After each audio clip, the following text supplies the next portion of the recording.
అమెరికాలో భారతీయులకు big shock. America అధ్యక్షుడిగా బాధ్యతలు చేపట్టిన వెంటనే అక్రమ వలసదారులపై చర్యలు తీసుకుంటానని డొనాల్డ్ ట్రంప్ ఇచ్చిన హామీతో 18,000 మంది ప్రవాసీ భారతీయులు తిరుగుటపా ముప్పు ఎదుర్కోబోతున్నారు. ఈ మేరకు అక్రమ వలసదారులకు సంబంధించిన వివరాల సేకరణలో అమెరికా ఇమిగ్రేషన్ అధికారులు అప్పుడే నిమగ్నమయ్యారు.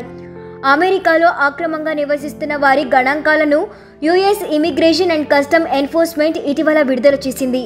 మొత్తంగా 14.45 లక్షల మంది ఈ జాబితాలో ఉండగా 2,61,651 మందితో హొండారస్ మొదటి స్థానంలో నిలిచింది.